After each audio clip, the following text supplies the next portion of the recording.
Bienvenue aux 23h, voici les titres. 9 projets de loi ont été adoptés ce mardi au Sénat à Yamoussoukro. Ils portent sur la justice, la faune et la flore, ainsi que les finances. Ces projets avaient été soumis en commission par 3 membres du gouvernement en leur qualité d'émissaire du président de la République. Il y aura du bétail en quantité et en qualité à des prix accessoires. À quelques jours de la fête de Tabaski, le gouvernement et la filière bétail-viande rassurent à la faveur d'une conférence conjointement animée lundi.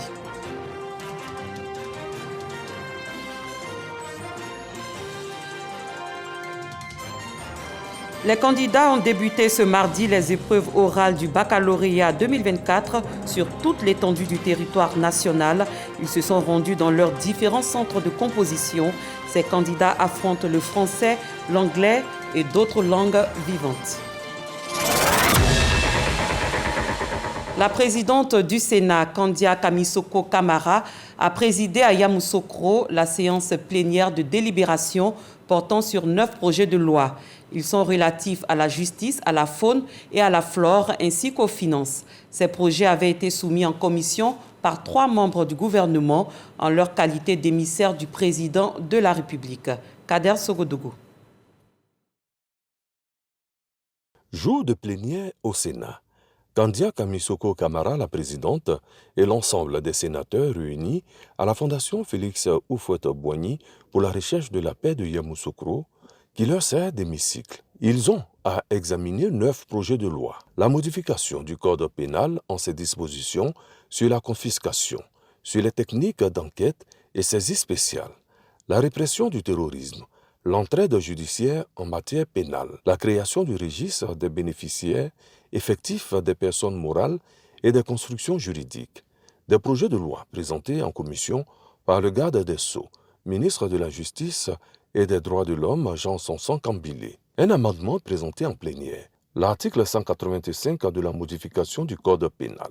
L'article 185, pour nous, se heurte à la liberté de chacun. C'est la raison pour laquelle, pour supprimer ce conflit entre nos libertés individuelles et ce qu'énonce la loi, nous vous proposons un amendement. Nous estimons qu'il ne serait pas bien séant d'autoriser les partis politiques, fût-il le mien, qui fassent l'apologie des crimes, qui invitent à attaquer la Côte d'Ivoire, qui s'estiment qu'on tue tel individu ou telle communauté de façon impunie dans notre République.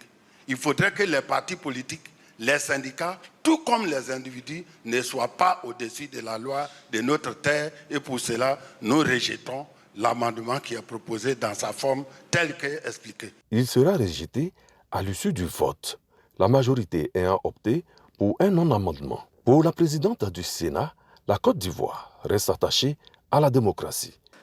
Je voudrais simplement dire pour ma part que dans un pays démocratique, dans un état de droit, la loi est impersonnelle, non discriminatoire et s'applique à tous les citoyens du pays.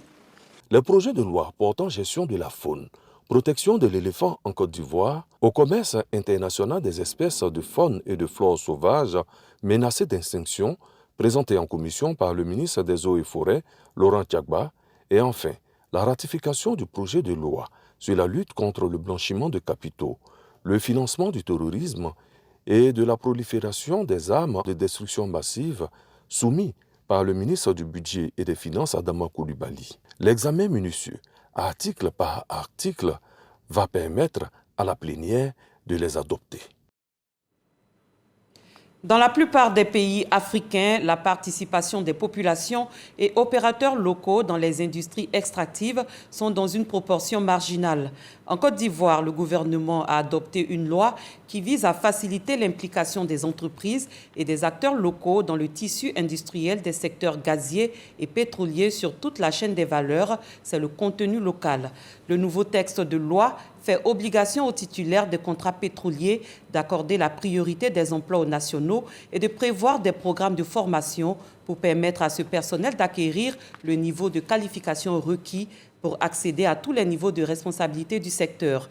Cette opération permettra à ces derniers d'avoir les mêmes niveaux de compétences que les autres acteurs du domaine à l'échelle mondiale. Gaz, pétrole, le contenu local pour maximiser les profits, c'est le dossier EcoPlus de ce mardi. Il est signé Lansine Bakayoko.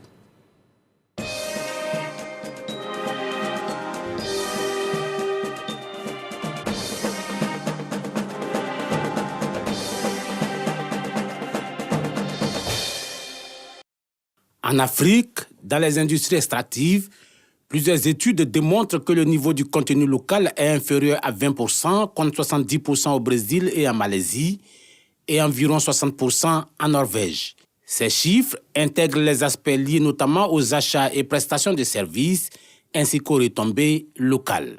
La Côte d'Ivoire, qui frappe à la porte des pays producteurs de pétrole et de gaz, a donc décidé de promouvoir le contenu local dans les activités gazières et pétrolières. C'est un concept qui vise à permettre au pays de tirer le maximum de valeur ajoutée de l'extraction, sinon de l'exploitation des ressources extractives.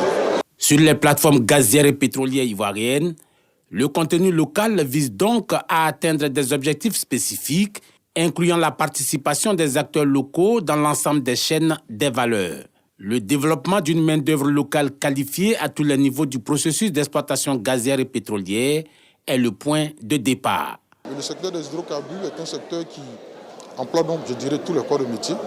Vous avez des mécaniciens, vous avez des peintres, des grutiers, qui constituent donc le vivier de l'emploi.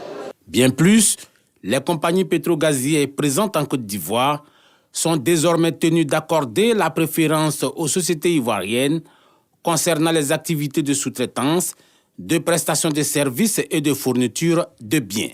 Aussi bien dans l'exploration que dans la production, les Ivoiriens prennent de plus en plus de risques. Nous sommes des structures locales ivoiriennes, les PME ivoiriennes. Donc on a la compétence, on emploie localement. Et on va profiter de ce volet-là pour enrichir davantage nos activités en termes de mobiliser les ressources qu'il faut, en termes de partenariat avec les compétences extérieures. Mais le financement reste une problématique majeure pour ce domaine fortement capitalistique. Lorsque vous donnez un marché à une entreprise ivoirienne, un marché de 10 millions de dollars, et que vous lui demandez de lever des assurances et des garanties qui sont très élevées, c'est une société qui a des compétences, mais qui n'a pas les capitaux. Et il faut mettre en face les personnes qui ont les capitaux et les personnes qui ont les compétences. Et c'est un des rôles que nous, au niveau du groupement des entreprises de services pétroliers et gaziers, nous jouons. Il y a aussi la nécessité de la prise des tests législatifs ou réglementaires adaptés en la matière. Pour cela, de nombreux pays ont créé des agences ou entités spécifiques dédiées au contenu local. Le respect du cadre réglementaire régissant le contenu local qui est un point critique pour réussir à avoir un contenu local qui puisse profiter aux Ivoiriens. Et le deuxième point, l'accès à des capitaux, l'accès à de l'equity qui vont permettre de financer tous les acteurs locaux et d'appuyer les actions de l'État afin que ce contenu local soit un succès économique pour la Côte d'Ivoire, pour l'industrie ivoirienne et pour les Ivoiriens en particulier. Dans le contenu local, un autre paramètre important, l'appui aux opérateurs locaux. Il s'agit de les accompagner pour une mise à niveau aux standards industriels internationaux en matière de qualité, de management, d'hygiène de sécurité et d'environnement. Il faudra penser à l'avenir. Il faudrait qu'on forme nos futurs techniciens. Les ingénieurs, on y est déjà parce qu'à l'INPHB, il y a déjà l'école sur le pétrole, donc c'est déjà très bien. Mais après, il faut penser, je dirais, au deuxième niveau. Le deuxième niveau, ce sont les techniciens. Dans les écoles de formation, des étudiants prêts à relever les défis. Nous nous sentons capables, parce que nous recevons des formations adéquates pour pouvoir bien sûr assurer la relève, continuer ce que nos devanciers ont commencé. Nous sommes cette relève-là. Nous croyons que nous sommes prêts, cette nouvelle génération qui va donner encore un contenu à ce contenu-là qui est déjà mis en place par le président de la République et aussi par tous ces tenanciers un peu du secteur. Concernant les financements et les mesures incitatives, certains pays ont créé un fonds spécial d'appui pour financer le développement du contenu local à travers un système de prélèvement à la source sur les contrats. C'était le dossier EcoPlus proposé par Lansine Bakayoko. Le gouvernement, à travers le ministère de la Cohésion nationale, de la Solidarité et de la lutte contre la pauvreté, a manifesté dimanche 9 juin 2024 sa solidarité et sa compassion envers les sinistrés de la tornade dévastatrice qui a frappé la commune de Fakobli et plusieurs villages environnants le 23 avril dernier. En réponse à cette tragédie, une aide conséquente en vivres et non-vivres a été octroyée aux populations affectées. On en sait plus avec Chris Diomondé et Sephora Zegui. Des sacs de riz, de l'huile, plus de 1000 paquets de pâtes alimentaires, 2500 nattes, 20 tonnes de ciment, 500 feuilles de tonnes et du numéraire. Voici l'essentiel des dons de l'émissaire du gouvernement pour apporter soutien et réconfort aux 134 ménages affectés lors du passage de la tornade dévastatrice qui a touché plusieurs villages, notamment Koléa, Douimbli, Tiedrou, Mangbebli, Takwebli et la commune de Fakobli. Des gestes qui viennent réconforter ces sinistrés. La ministre Anne-Désirée Ouloto de la fonction publique et Célestin Seredo, ministre délégué auprès du ministre des Transports chargé des Affaires maritimes, réaffirment l'engagement du gouvernement à mettre le bien-être des populations en priorité. Les populations du département de Diokwe, Bangolo et Kwibli se joignent à celles de Fakobli pour exprimer au président Alassane Ouattara ainsi qu'à l'ensemble des membres du gouvernement notre profonde gratitude pour leur soutien. Il était important que je vienne pour vous rassurer et vous dire que si un président est assis à Abidjan, il voit que vous avez perdu beaucoup de choses et que vous avez souffert de cette période et qu'il envoie un ministre de la Solidarité, ça veut dire que c'est un président qui vous aime. Pour l'envoyé du gouvernement, la ministre Miss Belmondo Dogo, cette initiative entre dans le cadre d'une Côte d'Ivoire solidaire. Nous sommes à vos côtés pour vous dire que la Côte d'Ivoire solidaire, prônée par le chef de l'État, n'est pas une vue de l'esprit. La solidarité doit toucher tous les Ivoiriens. Peu importe leur ethnie, leur religion, les partis politiques, chaque Ivoirien doit recevoir la solidarité du gouvernement. Aujourd'hui, c'est chose faite. Outre le département de Fakobli, d'autres localités sinistrées du département de Bangolo ont également reçu une assistance du gouvernement ivoirien. La journée mondiale de l'environnement a été célébrée hier lundi 10 juin à Bondoukou. Au cours de cette célébration qui a eu pour thème national « Préservons la terre, notre héritage », le ministre de l'Environnement, du Développement durable et de la Transition écologique Jacques Assaoré a invité les populations à mener des actions pour freiner la dégradation de la terre. Herman Yamé. La volonté du ministre de l'Environnement, du Développement durable et de la Transition écologique est claire. Créer les conditions pour freiner la dégradation des terres ivoiriennes afin de protéger l'environnement. Cette volonté, Jacques Assaoré l'a encore réaffirmé à cette célébration de la Journée mondiale de l'environnement qui s'est déroulée à Bondoukou. L'objectif de cette cérémonie, c'est de mettre en jeu la responsabilité de nos populations face à la dégradation des terres. La dégradation des terres est la conséquence de l'action de l'homme sur la nature, sur la forêt, sur le sol. Les conséquences sont nombreuses. Lorsque les terres sont dégradées, elles sont plus fertiles, elles ne peuvent plus produire. Ça peut avoir pour conséquence la rentabilité des cultures. Donc il est important qu'on en prenne conscience. Présent aux côtés de son collègue du gouvernement pour cette cérémonie, le ministre d'État, ministre de l'Agriculture, du Développement rural et de la production vivrière s'est réjoui du choix de sa région pour abriter cette célébration. Il a indiqué que la lutte contre le réchauffement climatique doit être l'affaire de tous. Les hommes, lorsqu'ils y exercent des actions, ils doivent le faire de façon modérée. Que ce soit en agriculture, qu'on ne fasse pas de l'agriculture extensive. Et également, quand vous voyez des orpailleurs en train de dégrader nos sols, vous voyez qu'on ne peut plus rien faire sur ces terres-là. Avec pour thème national « Préservons la terre, notre héritage », la célébration de la Journée mondiale de l'environnement a enregistré des conférences-débats sur la situation du couvert forestier ivoirien fortement dégradé qui est passé de 16 millions d'hectares dans les années 1960 à moins de 4 millions de nos jours. Le défi du gouvernement ivoirien aujourd'hui est de restaurer de 20% le couvert forestier initial d'ici la fin de la décennie. C'est pourquoi au cours de cette cérémonie, une sensibilisation a eu lieu afin d'impliquer les populations rurales. La Côte d'Ivoire veut redynamiser son économie à travers la transformation et l'innovation technologique. Pour atteindre cet objectif, le pays s'inspire de ce qui fonctionne parfaitement ailleurs pour l'adapter à ses besoins et réalités. Pour accompagner cette vision gouvernementale, le CESEC, Conseil économique, social, environnemental et culturel, s'est engagé à jouer pleinement sa partition. Le président de l'institution consultative, Eugène Aka Aoulé, multiplie les missions économiques dans le monde. À l'étape des États-Unis d'Amérique, précisément en Californie, avec une forte délégation composée de représentants du CEPICI, du patronat ivoirien et de structures arrimées au ministère de la Transition numérique et de la digitalisation. C'est à la Silicon Valley, au siège de Google, que cette équipe ivoirienne s'est imprégnée des différents programmes proposés par le géant américain de la technologie. Surtout ceux qui visent à aider les petites entreprises dans leur croissance. Envoyé spécial aux États-Unis, Walter Amadou Ouattara.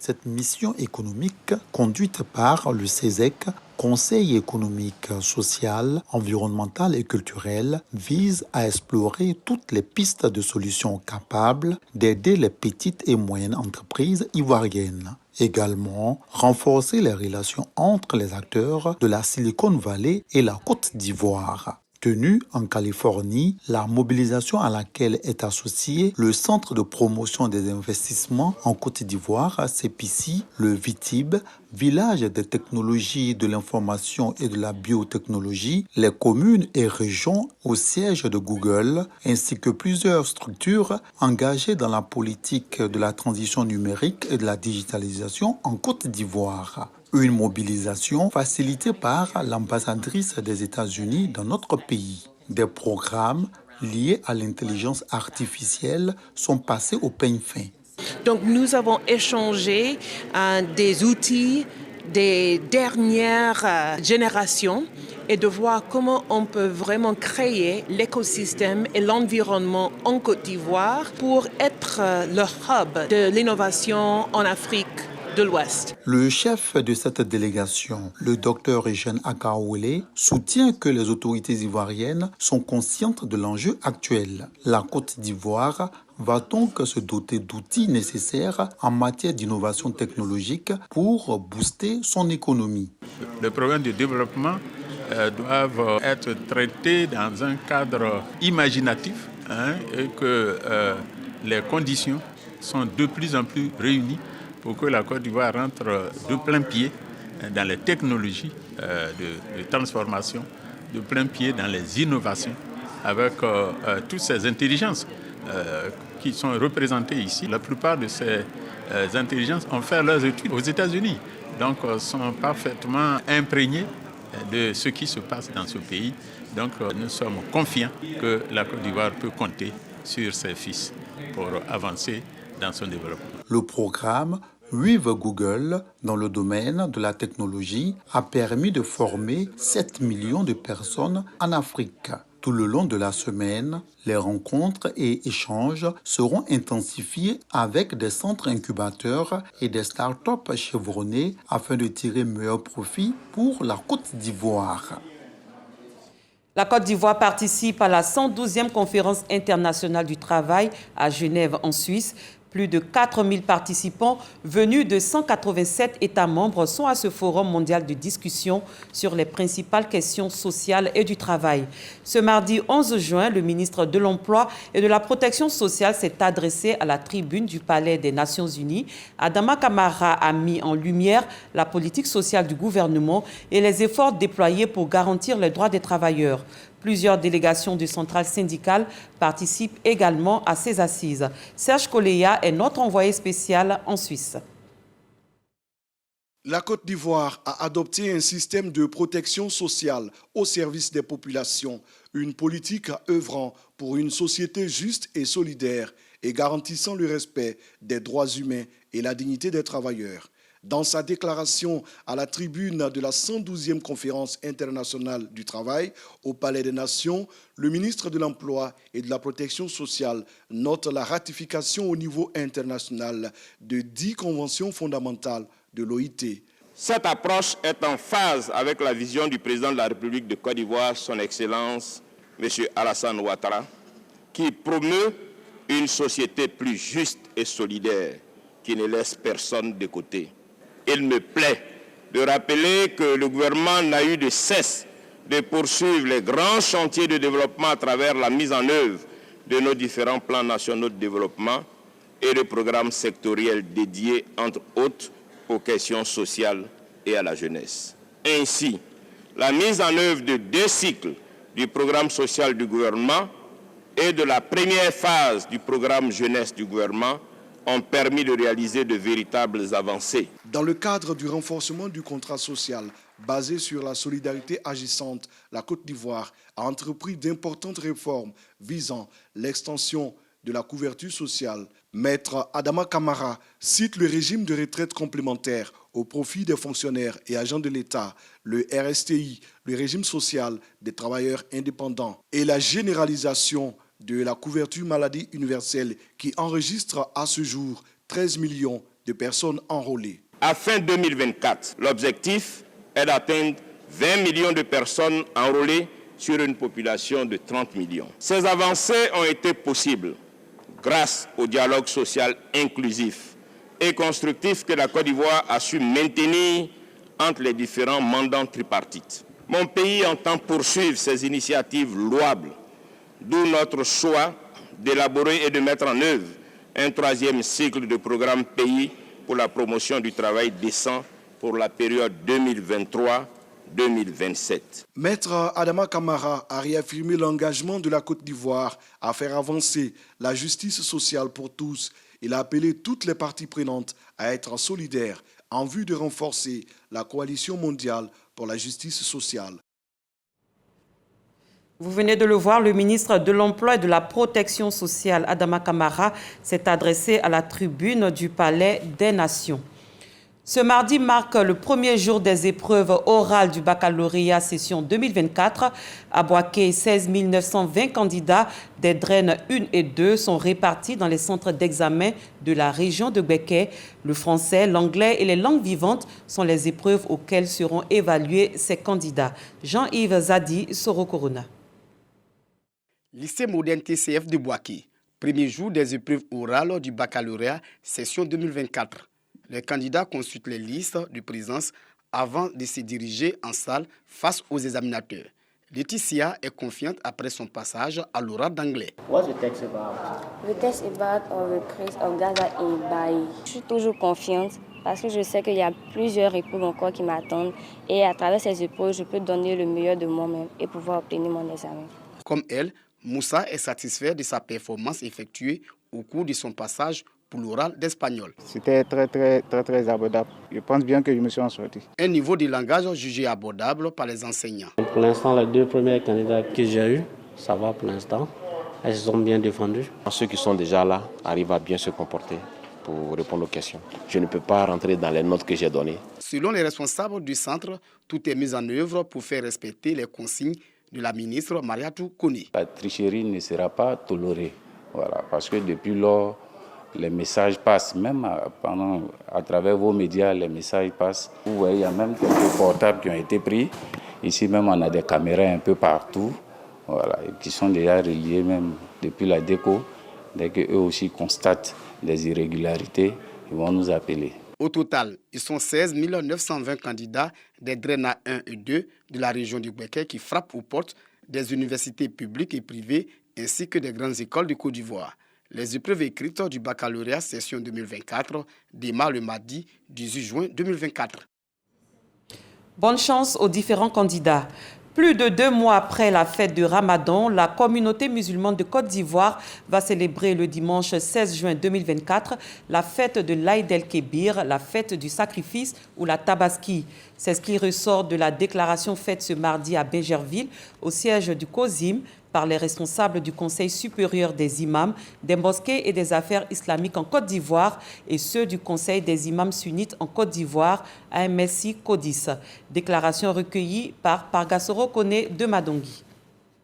Dimanche 16 juin, c'est la date retenue pour la célébration de l'Aïd el-Kébir ou encore la fête du sacrifice en Côte d'Ivoire, la Tabaski. L'information a été donnée Au cours d'une déclaration faite par le Conseil supérieur des imams, des mosquées des affaires islamiques en Côte d'Ivoire et le Conseil des imams sunnites à Mssi-Codis. C'était à Bingerville, au siège du COSIM. Le COSIM et le CODIS informent la communauté nationale que la station à Arafat aura lieu, Inch'Allah, le samedi 15 juin 2024, correspondant au 9 Zulhijja 1445 de l'Hégire. Par conséquent, la fête de la Tabaski sera célébrée en Côte d'Ivoire, Inch'Allah, le dimanche 16 juin 2024, correspondant au 10 Zulhijja 1445 de l'Hégire.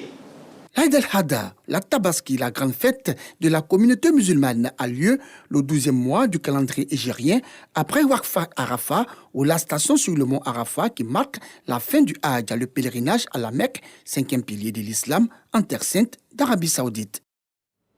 La communauté musulmane s'apprête donc à fêter la Tabaski, mais avec quel bétail et à quel prix? Le gouvernement et la filière bétail-viande rassurent. Pour la Tabaski 2024, il y a du bétail en quantité et en qualité à des prix accessibles aux populations. Assurance donnée par le ministre des Ressources animales et halieutiques et les acteurs de la filière bétail-viande lors d'une conférence conjointement animée hier. Léon Brou. Du bétail en quantité et en qualité pour la Tabaski 2024, selon le ministre des Ressources animales et halieutiques et des acteurs de la filière bétail-viande. Ils indiquent que la production ivoirienne de viande et de protéines animales couvre déjà 44% du besoin national de 350 000 têtes de bétail, dont 150 000 pour le district d'Abidjan et le reste à combler par les importations, les à 6 jours de la Tabaski à au moins 80%. En date d'aujourd'hui, nous on a fait venir presque 129 000 têtes de moutons déjà. Quand il s'en va à Diamé, côté William Civil, vous allez voir que tous les encoulés sont remplis. Et chaque jour, il y a 20, 40, 50 camions qui rentrent la nuit. Le Mali dit que l'an passé, ils sont partis au Sénégal. L'argent est gâté. Donc, cette année, ils ont donné visa à la Côte d'Ivoire. Ça, c'est clair. Donc, il n'aura pas de problème de ravitaillement de marché. 129 000 déjà disponibles sur les 139 000 têtes de bétail en provenance des pays de l'Interland et le trafic continue avec un contrôle sanitaire renforcé. L'État poursuit sa lutte contre les tracasseries routières et autres faux frais. Objectif, accès au bétail à des prix abordables. Commerçants et importateurs y sont disposés. Les moutons sont variés. Il y a un mouton de 1 million. On peut gagner à 650, on peut gagner à 300, on peut gagner à 200 000, on peut gagner à 150, on peut gagner à 125. Ça dépend des moutons. Et le mouton n'a pas le même prix.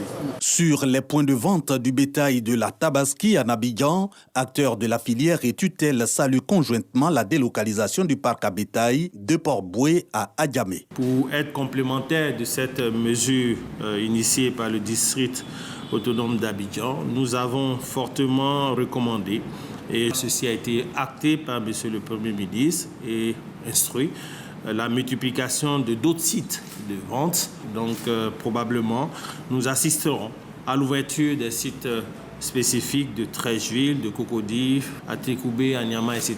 Autre engagement continu du gouvernement, sécurisation des sites et des investissements privés, de quoi garantir des prix bon marché de bétail pour une célébration populaire de la Tabaski.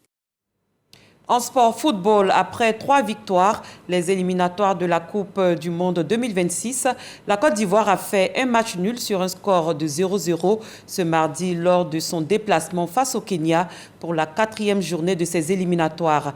Un déplacement qui a eu pour cadre le Bingu National Stadium de Lilongwe au Malawi. Ouvrons à présent la page politique de cette édition. Le RHDP, Rassemblement des oufouettistes pour la démocratie et la paix, sonne la mobilisation à Yopougon.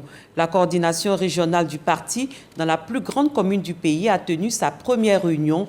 Une rencontre au cours de laquelle le coordonnateur principal du RHDP à Yopougon, Adama Bictogo et ses adjoints, dont le ministre Adama Diawara et l'ex-premier adjoint au maire Issoufou Koulibaly, ont battu le rappel des troupes. Ils ont appelé les militants élus cadres et responsables de structures de base du parti à la cohésion et au rassemblement pour affronter les échéances futures, notamment la présidentielle de 2025. La rencontre s'est tenue dimanche 9 juin dans la cour de la mairie de Yopougon. Moussa Konaté y était pour vous. Les militants du RHDP de Yopougon en ordre de bataille pour les échéances futures. À cette première rencontre de la coordination régionale, les élus, cadres et responsables locaux expriment leur engagement commun au service du parti. Il y a 3 objectifs que nous devrons atteindre. Faire en sorte que tout ce que nous le faisons dans la cohésion. Également, travailler à la révision de la liste électorale. Préparer les élections présidentielles de 2025. Il va falloir être unis, solidaires et aller à la conquête des victoires. Il faut que ce qui a été entamé se poursuive. Donc il faut qu'on se serre les coudes pour qu'en 2025, on rafle la mise sans aucune inquiétude. Au premier tour, un coup KO, comme on le dit. La famille des oufouettistes de Yopougon se remobilise donc. Le coordonnateur principal Adama Bictogo appelle à la cohésion pour réussir la mission confiée à la coordination régionale RHDP. Ouvrez les bras à tous nos autres frères des autres partis en leur montrant que le bon choix, c'est le RHDP. En leur montrant que le choix de l'avenir, c'est le RHDP. Que le choix du développement, c'est le RHDP. C'est pour cela que nous aurons dans notre équipe des personnes en charge des nouvelles adhésions de tous ceux qui ne sont pas RHDP. Nous allons parcourir toute la commune, partout où il y a un Ivoirien, d'où qu'ils viennent, de l'Est, de l'Ouest, du Nord, du Centre, du Sud. Tendez la main, RHDP. Il faut tendre la main. La coordination régionale de Yopougon prévoit les jours à venir la présentation de la nouvelle équipe dirigeante du RHDP de la plus grande commune du pays. Les enjeux de l'élection présidentielle de 2025 sont cruciaux pour les militants de la région d'Anyama. Pour mieux se préparer pour la victoire de leur parti, le coordonnateur principal du RHDP d'Anyama, Amidou Sila, sonne la mobilisation pour la révision de la liste électorale, une étape importante pour garantir la victoire de leur candidat. Éric Gori. Le siège du RHDP d'Anyama envahi par les militants du parti des oufouettistes de cette commune. Ils ont répondu à l'appel de leur coordonnateur principal de la région d'Anyama, Amidou Sila, qui les a exhortés à se mobiliser pour la révision de la liste électorale, une étape cruciale pour la victoire du candidat de leur parti au scrutin présidentiel de 2025. Le plus important chez nous, c'est la révision de la liste électorale. C'est immédiat, l'établissement de pièces d'entrée de nos militants. Et ce que vous avez vu aujourd'hui, tous les responsables sont présents. Et je pense que Anyama va réussir. L'occasion permet au coordonnateur du Rassemblement des oufouettistes pour la démocratie et la paix d'Anyama, Amidou Sila, d'inviter l'ensemble des militants à prôner la paix et la cohésion nationale, levier essentiel de la politique de développement du président Alassane Ouattara. Tous ceux qui vont prendre la parole, je souhaite que ça soit du bon ton. En ce qui me concerne, nous allons travailler dans la légalité, sans exception. Dire que Paul est dans le clan, il n'y a plus de clan, c'est le clan d'Alassane Ouattara qui est là. Dans les prochains jours, plusieurs activités en lien avec l'enrôlement vont sillonner la commune d'Anyama pour faire enregistrer les militants du Rassemblement des oufouettistes sur la plateforme e-militant. De passage à Méagui, le ministre directeur de cabinet du vice-président de la République a échangé avec les ressortissants du grand centre établi dans cette ville du sud-ouest du pays. Il a été question de cohésion sociale et surtout du grand meeting de soutien au chef de l'État qui se tiendra le 29 juin prochain à Divo. Mahama Traoré. Principal ordre du jour de cette rencontre entre les ressortissants du centre établi à Méagui et la délégation conduite par le ministre directeur de cabinet du vice-président de la République, le meeting d'hommage au président de la République qui se tiendra à Divo le samedi 29 juin prochain. Organisatrice de cette cérémonie, l'association des élus et cadres du Centre pour le développement entend y associer l'ensemble des ressortissants du centre du pays vivant dans les régions forestières, Les actions de développement menées dans l'ensemble du pays par le chef de l'État justifient cette manifestation de soutien. Aujourd'hui, nous avons un grand hôpital, nous avons un grand commissariat. Président, merci beaucoup. Tous ces résultats importants que les Ivoiriens ici reconnaissent à notre président de la République, nous avons besoin de nous retrouver pour pouvoir célébrer et pouvoir donc exprimer notre reconnaissance, notre gratitude, mais également nos prières pour que dans la pleine santé, il puisse continuer ce travail qu'il abat depuis plus de 10 ans à la tête de l'État de Côte d'Ivoire. Au nom du chef de l'État, Emmanuel Ahoutou Kofi a également remercié ses hôtes de Méagui pour l'élan de solidarité manifesté lors des obsèques du président Henri Konan Bédié, ancien chef d'État. À l'étranger, c'est la stupeur et la tristesse qui règnent au Malawi. L'avion transportant le vice-président Saulos Chilima et 9 autres passagers a été retrouvé ce mardi sans aucun survivant. L'avion militaire parti de Lilongwe lundi matin a disparu des radars et n'a pas atteint sa destination prévue à l'aéroport international de Mzuzu.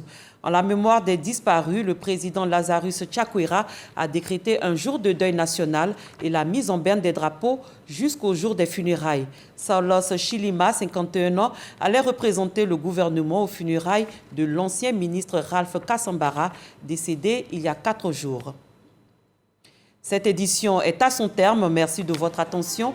Excellente fin de soirée à toutes et à tous.